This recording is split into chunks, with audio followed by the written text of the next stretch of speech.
El estallido de una guerra en Europa parece prácticamente inminente. Estamos hablando de una invasión de Rusia a Ucrania. Este fin de semana, a propósito de este tema, el presidente de los Estados Unidos, Joe Biden, llamó a sus ciudadanos a salir de Ucrania. Lo mismo han hecho otros países. Y en el día de hoy, aquí en Florida Latino News, conversamos con un analista de política internacional. Él es Alfredo de la Cruz, que ha estado dando información constante a través de sus distintas plataformas. Y por ello queremos ser parte de la conversación y llevar de primera mano toda esta información para que nuestras familias latinas en los Estados Unidos entiendan de primera mano qué es lo que está ocurriendo y cuán peligroso o qué impacto puede tener para nosotros o para muchos de estos países en Latinoamérica. Yo soy la periodista Heidi de la Cruz y te invito a ser parte de esta conversación.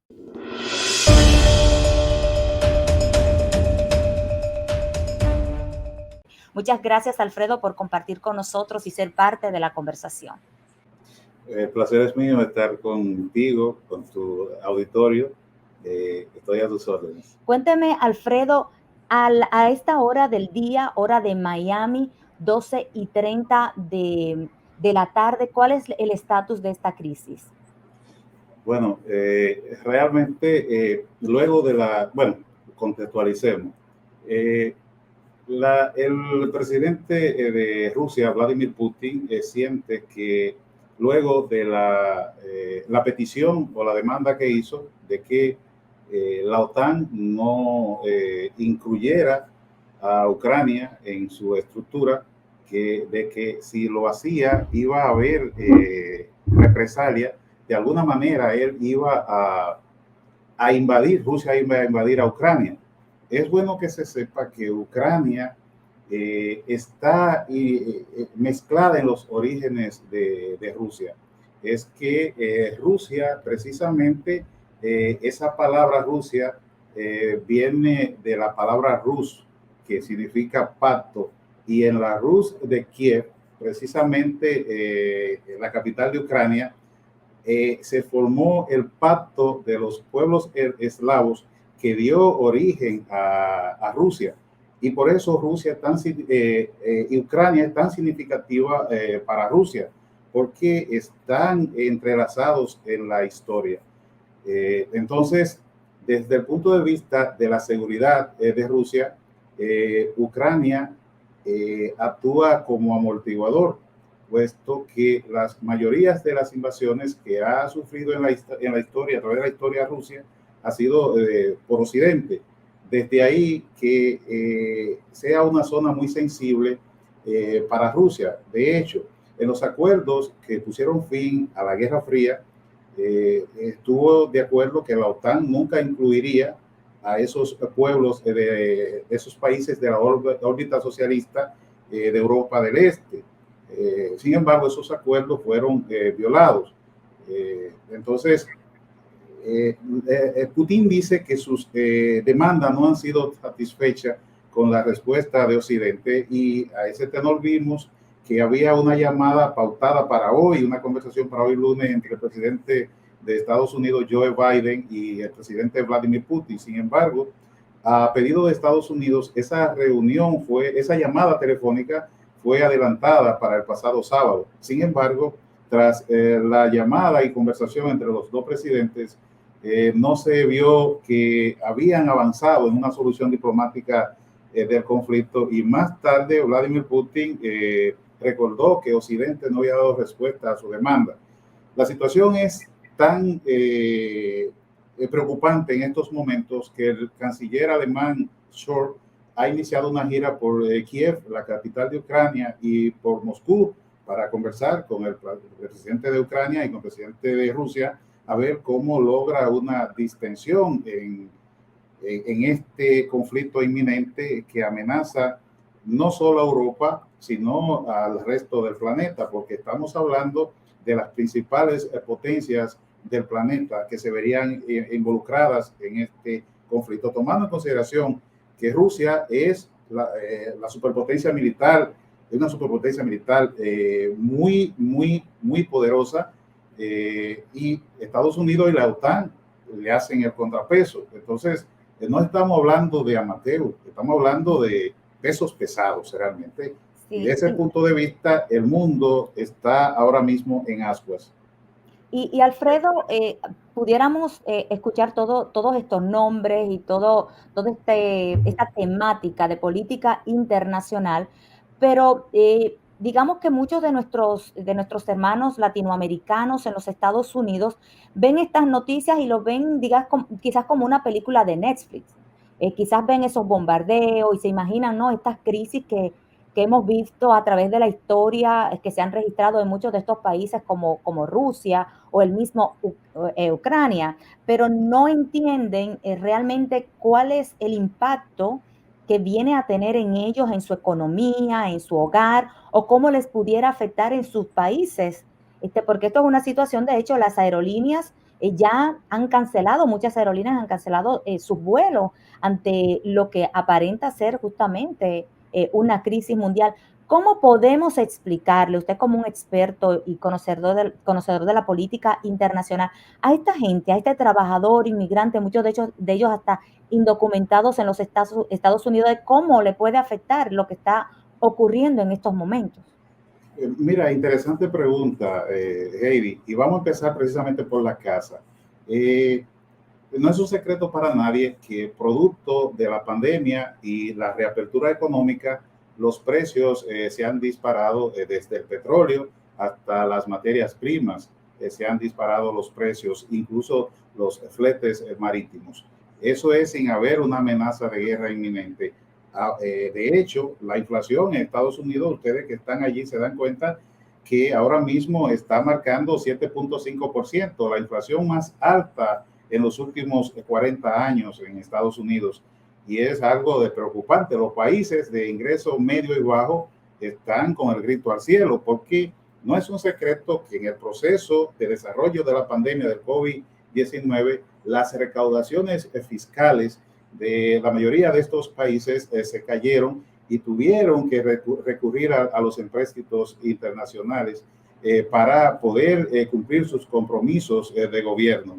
Entonces, ahora, con un conflicto inminente como es una guerra que en Europa, que por ejemplo el 4 de abril ahora cumple 73 años de haberse fundado la Organización para el Tratado del Atlántico Norte, y todo este tiempo ha sido de paz, que es lo que le ha permitido ese desarrollo socioeconómico que manifiesta Europa hoy. Pues en todo este tiempo, en estos 73 años, no ha habido guerra y han podido dedicarse a las inversiones, a la salud, a los servicios, al desarrollo humano. Entonces, un conflicto ahora en Europa, las personas tienden a ver lo que eso está a decenas de miles de kilómetros, eso está lejos.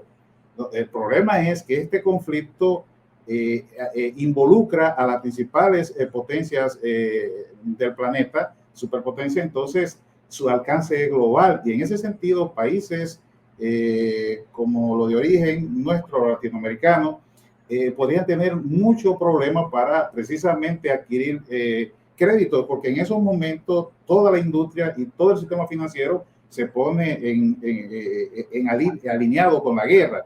Por ejemplo, Colapsa, se pudiera sí, decir. porque es que todo se dedica a la industria de la guerra. Por ejemplo, nuestras comunidades en Estados Unidos pueden tener algunos problemas porque incluso los tipos de empleo que no son prioritarios en un momento como ese, si detonara una guerra, no necesariamente son los que estamos acostumbrados a desarrollar.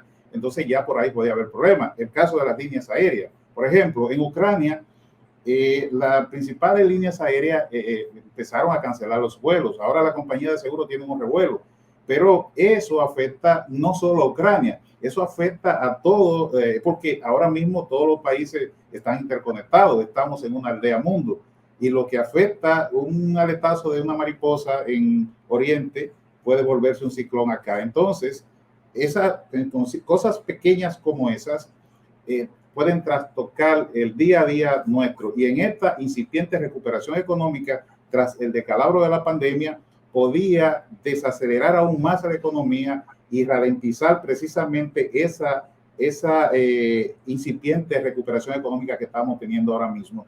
Si la economía se resiente, pues no hay empleo y las ayudas oficiales también se resienten. Entonces es un problema que nos toca a todos de todas maneras.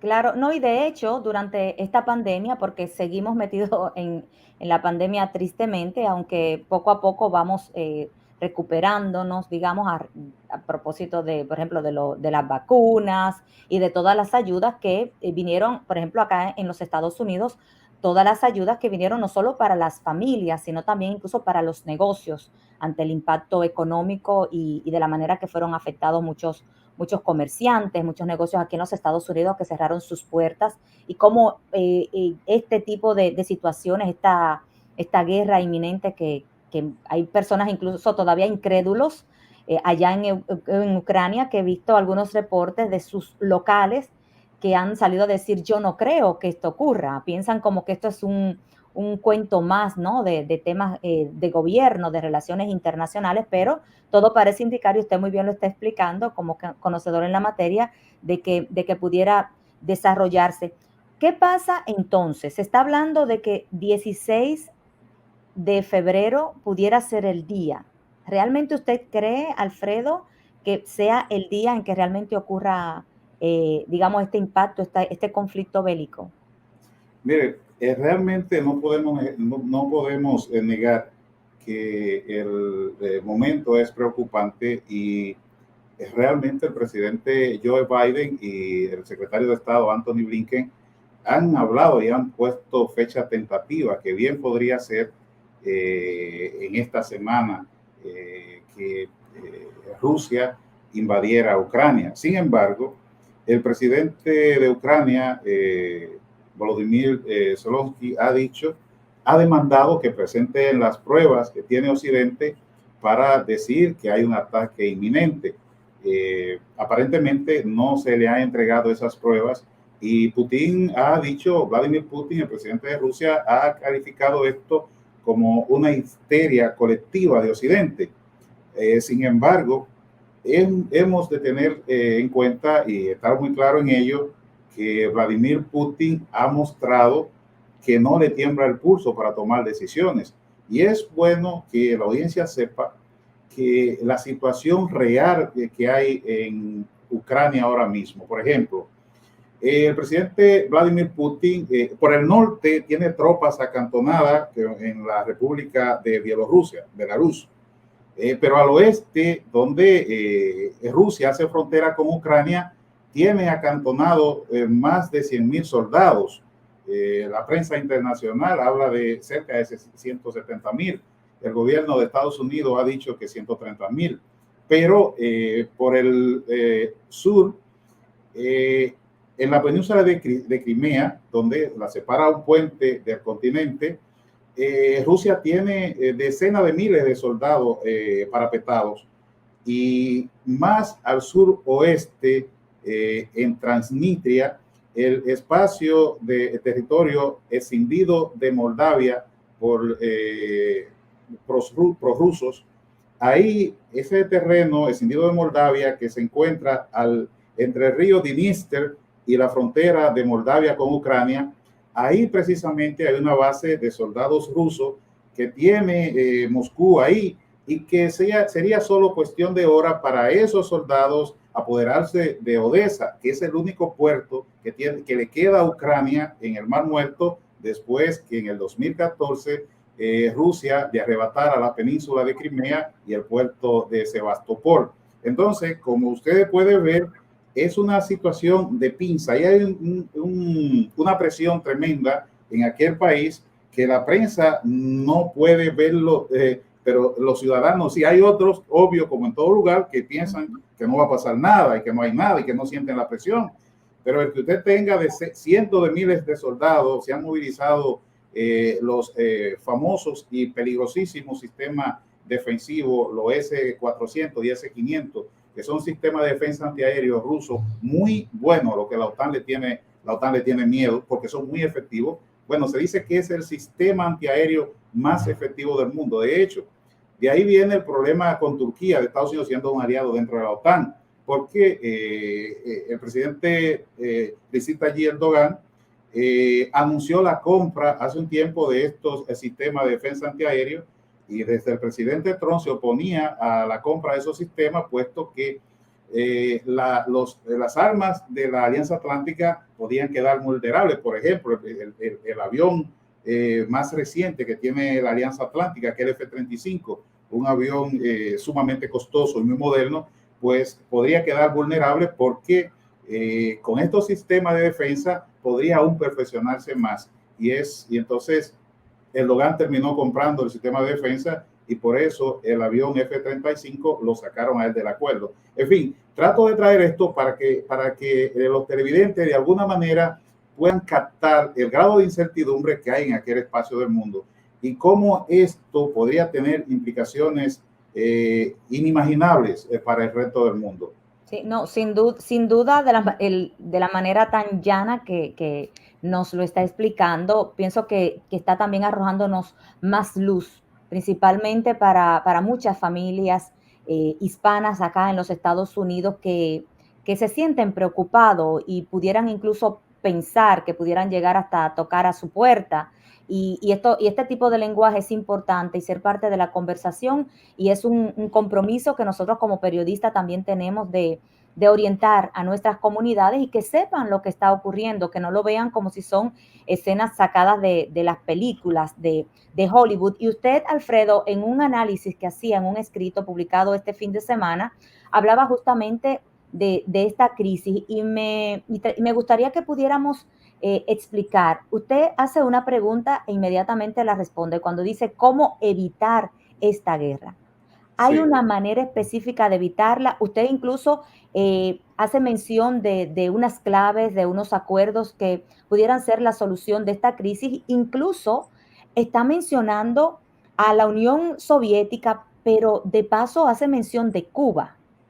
¿Qué tiene que ver Cuba en todo este asunto? ¿Cómo pudiéramos también explicar? Porque dicen, oye, me está hablando de Ucrania, de Rusia, que eso está por allá por el fin del mundo, y yo tengo a Cuba aquí al ladito. Háblenos un poco, explíquenos un poco qué significa, ¿verdad? Todo este tema. Sí, sí, interesante pregunta. Mira, es bueno que los televidentes sepan que América Latina está implicado en este conflicto porque el viceministro de Relaciones Exteriores de Rusia, eh, Yashkov, al ser entrevistado por la prensa, decía que no lo dejó, ni lo negó ni lo afirmó, pero dijo que si Estados Unidos tenía tropas y armas en Europa, ¿por qué Rusia no podría colocar armas también estratégicas en Cuba o Venezuela? Entonces, directamente nos enfrentamos a un problema aquí en América Latina, y es precisamente esa parte la que nos encendió el bombillito, igual que otros analistas, y recurrimos a una crisis muy similar que hubo, que llevó al mundo casi a una guerra de características inimaginables. Y me refiero al año 1962, la crisis de los misiles que implicó a Estados Unidos y la entonces Unión Soviética. El presidente John Fitzgerald Kennedy era el presidente en ese momento. Los estadounidenses descubrieron que la Unión Soviética había colocado misiles nucleares de alcance medio, los temibles R-12, en territorio de la isla de Cuba. Esto incomodó sobremanera al presidente John Fitzgerald Kennedy, y demandó el retiro inmediato o que iba a invadir a Cuba. Inmediatamente se iniciaron los aprestos. El entonces líder de la Unión Soviética, Nikita Khrushchev, no quería dar su brazo a torcer. Y John Fitzgerald Kennedy dijo que iba a invadir la isla de Cuba. Inmediatamente se pusieron los aprestos de eso. Pero luego se encontró las claves para un acuerdo. Entonces, Nikita Khrushchev acordó retirar los misiles de Cuba, los misiles nucleares de Cuba, y Estados Unidos se comprometió entonces a retirar los misiles nucleares, los temibles Júpiter, misiles de de alcance intermedio que tenía en Turquía, precisamente al sur del Mar Negro, apuntando a Moscú. Entonces, John Fitzgerald Kennedy se comprometió a retirarlo, pero además la Unión Soviética logró que John Fitzgerald Kennedy se comprometiera a no invadir ni bombardear jamás a Cuba, cosa que John Fitzgerald Kennedy se comprometió y lo aceptó. Y por eso es que ustedes ven que jamás ha habido un ataque directo, un bombardeo, una invasión de Estados Unidos a Cuba. No es porque Fidel Castro fuera la panacea, no, no. Es que habían acuerdos de Guerra Fría entre las superpotencias. Entonces, bueno, si ustedes recuerdan, antes de eso estuvo en 1961 la invasión de Bahía de Cochinos o Bahía Girón, que en Cuba se conoce como la invasión de octubre. En esa invasión, que fue un fracaso, cubanos exiliados con la ayuda de Estados Unidos pretendieron invadir Cuba para deponer al régimen de Fidel Castro y instalar un gobierno y pedir el reconocimiento de la OEA y la comunidad internacional. Sin embargo, eso fue aplastado. A los 3 días fueron muertos más de 100 de los invasores y cerca de 1.200 fueron atrapados prisioneros. Pero después del acuerdo de 1962, nunca más hubo invasiones. Es cierto que Estados Unidos, a través de la CIA y otras agencias, intentó, como recoge la historia, eliminar a Fidel Castro y figuras de su régimen, pero de ahí no pasó una invasión directa. Entonces, este ejemplo de una solución exitosa de la Guerra Fría podría darnos las claves para encontrar una solución a este conflicto que tiene en ascuas al mundo. Porque necesariamente Europa tendrá que buscar una solución, porque Europa ha vivido 2 guerras mundiales en el siglo pasado y no es verdad que se va a quedar de brazos caídos en una tercera guerra que puede afectar y trastocar el desarrollo socioeconómico de aquel conjunto de países. En ese sentido, Vladimir Putin, como garantía de seguridad para Rusia, para la Federación Rusa, de Rusia, exige que la OTAN no incluya nunca a Ucrania en su estructura, porque esto significaría que la OTAN podría emplazar misiles en Ucrania y estarían a escasos minutos de Moscú. Entonces ese es un peligro desde el punto de vista de seguridad para ellos. Además, Vladimir Putin habla que se están violando acuerdos que se firmaron por allá, por el 2014, donde el esquema de seguridad, ninguno de los países firmantes podían aumentar su esquema de seguridad, perjudicando el esquema de seguridad del otro. Entonces, la OTAN dice que no puede comprometerse con eso porque ellos no pueden ponerse una camisa de fuerza. La OTAN está abierta a admitir, si le da la voluntad, a aquel país que le pida adhesión. En ese sentido, entonces, pareciera que los puntos de vista son irreconciliables. Pero es bueno que los televidentes conozcan que si Rusia invadiera hoy Ucrania, la OTAN no puede entrar en el conflicto, al menos legalmente. ¿Por qué? Porque el artículo número 4 de la Carta Fundacional de la OTAN estatuye que la OTAN entraría en acción confrontativa si y solo si uno de sus estados miembros es agredido por un actor externo. En este caso, como Ucrania no es miembro de la OTAN, si Rusia la invadiera, la OTAN no puede responder, al menos legalmente. Claro. Por eso es que creemos que aquí se presenta una solución a este problema.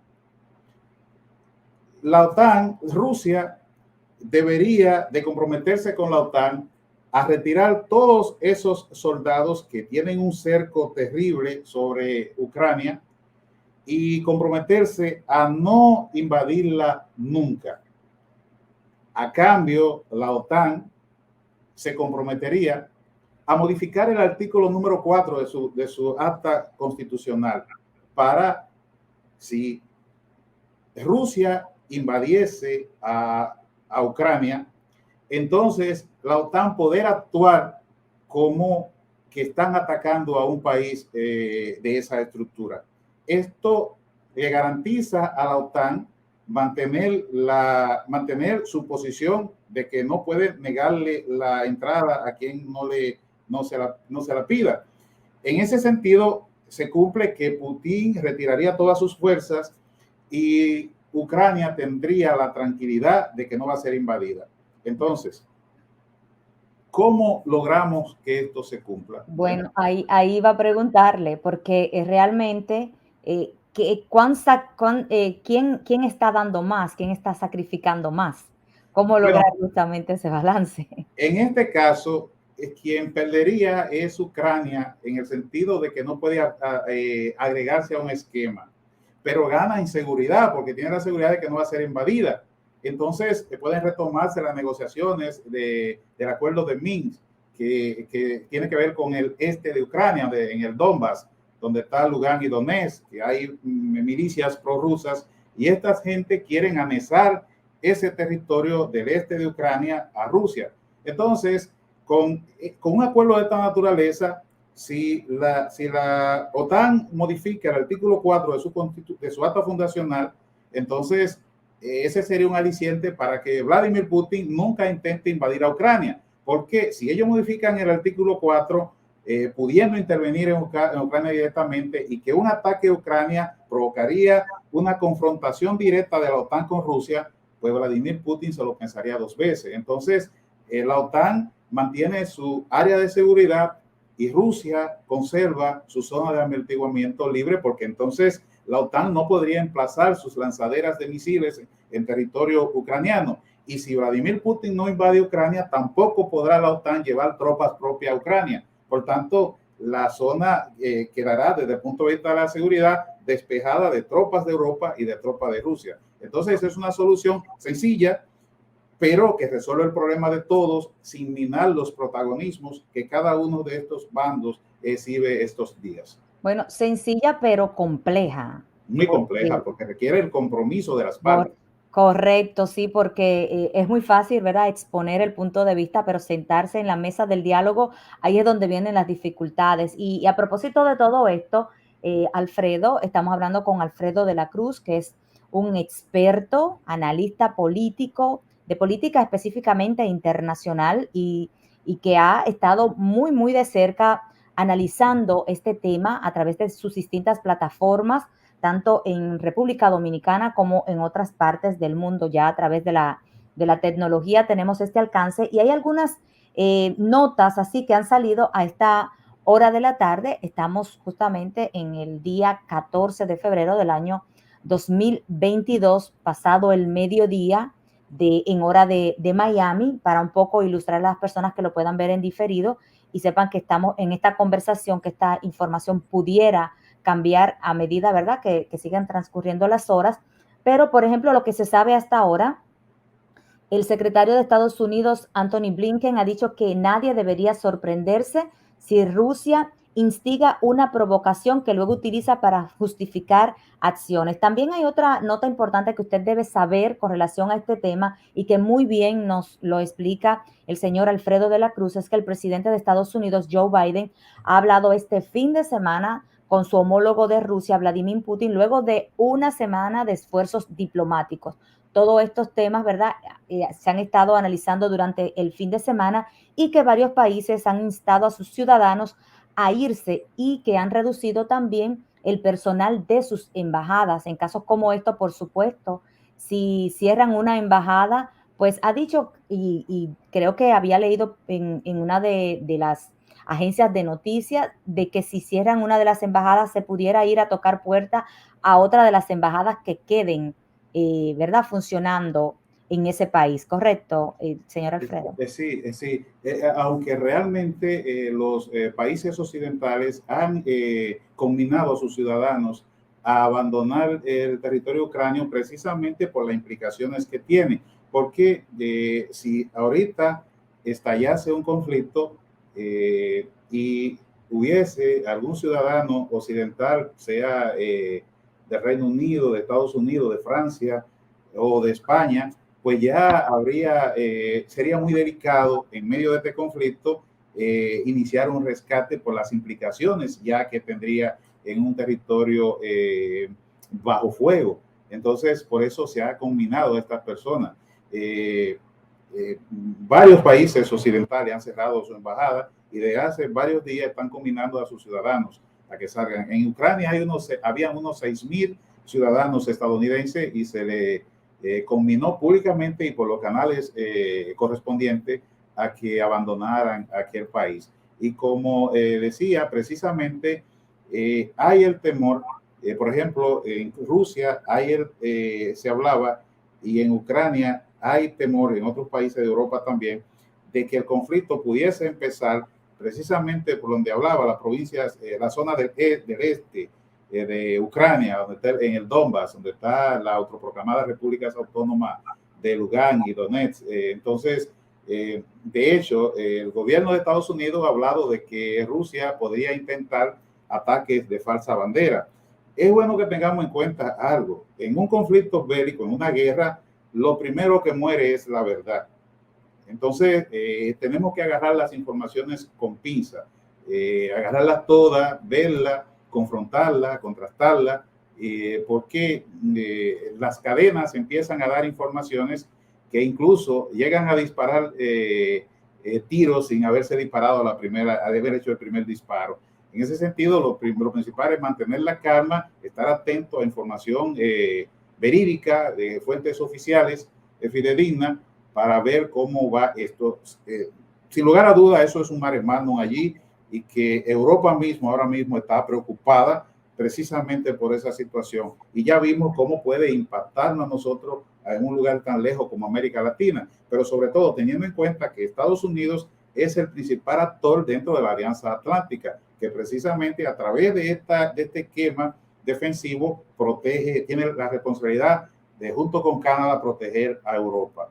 Por tanto, tan lejos como acá, pero estamos implicados en este conflicto si llegase a estallar. Bueno, Alfredo, estamos ya finalizando esta conversación, poniendo sobre la mesa un tema tan importante de política internacional, pero no quiero que cerremos esta conversación sin hacer mención de un actor principal en la política de los Estados Unidos.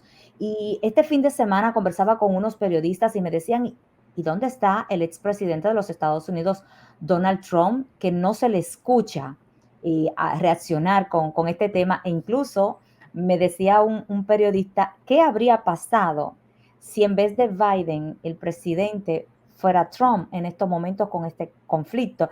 De acuerdo a su experiencia, Alfredo, ¿qué pudiéramos esperar o por qué no ha entrado al ruedo de comentarios, ¿no? El expresidente Donald Trump. ¿Qué piensa usted? De acuerdo, ¿verdad? A su experiencia en política internacional. Tú no eres fácil, Heidi. Me dejaste la pregunta más delicada para el final.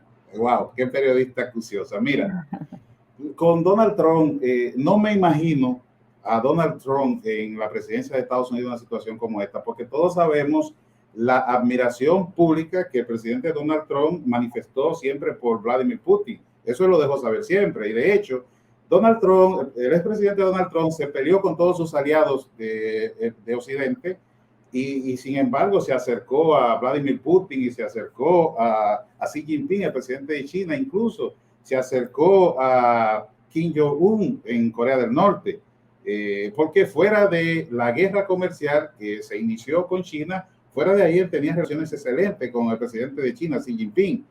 Entonces, en una situación así, pues lo más probable es que ya Vladimir Putin había invadido Ucrania, porque Donald Trump él expresa todavía su admiración por el presidente Vladimir Putin. Incluso recuerden que se llegó a hablar de la trama rusa en las elecciones de Estados Unidos que le dieron el triunfo a él.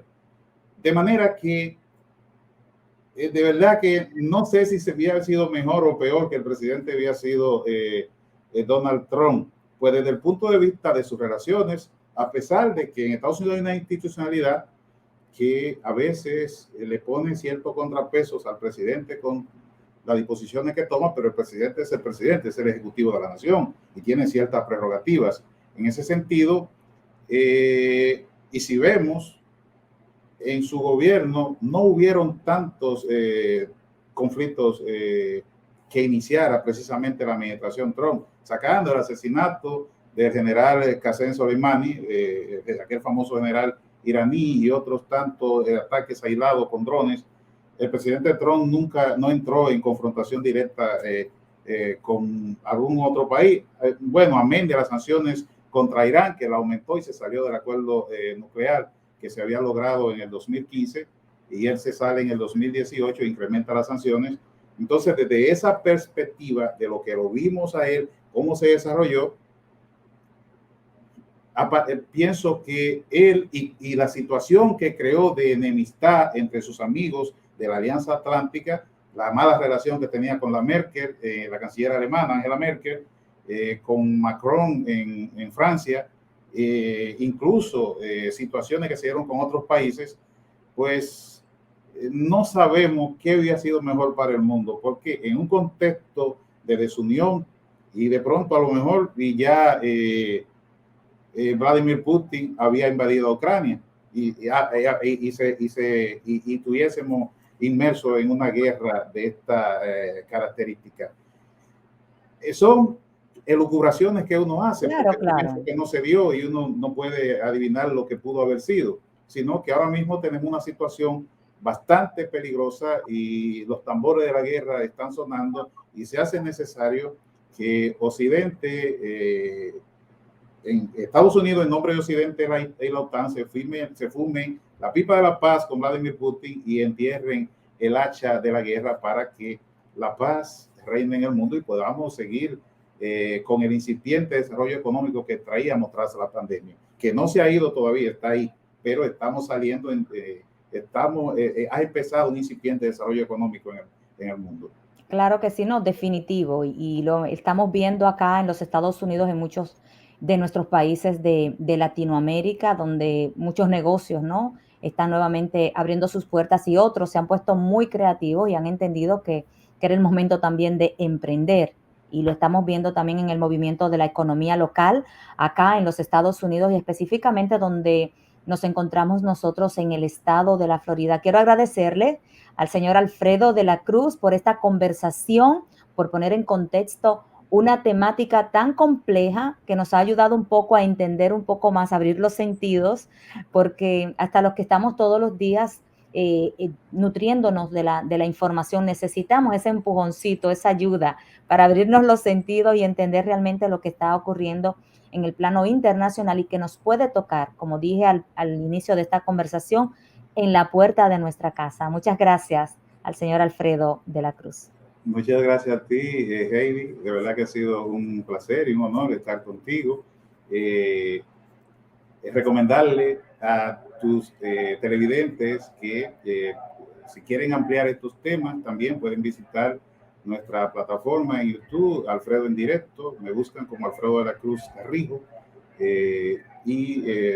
Alfredo en Directo se llama el programa, y ahora hemos iniciado los sábados en el canal una sesión que se llama Efecto Global, precisamente para tratar a profundidad y de una manera didáctica estos temas que impactan el orden global y que muchas veces creemos que no nos impactan precisamente por desconocerlo, pero sí nos impactan, de manera que ahí estamos en las redes sociales, Twitter, y nos pueden seguir como Estratego RD. Y de verdad, suscríbanse al canal, se lo agradecería. Alfredo en Directo, Alfredo de la Cruz Rijo es el canal. Bueno, ya yo me suscribí, Alfredo, porque es una manera también de actualizarnos en estos contenidos. Así que tan pronto Alfredo suba algún contenido a su plataforma, se me va a activar esa referencia para que vaya corriendo a actualizar estos contenidos. Así que muchas gracias nuevamente. Esperamos tenerlo nuevamente en esta conversación en Florida Latino News, originado en el estado de la Florida, en los Estados Unidos. Yo soy la periodista Heidi de la Cruz. Conecta con nosotros en cualquier otro momento. Muchas gracias.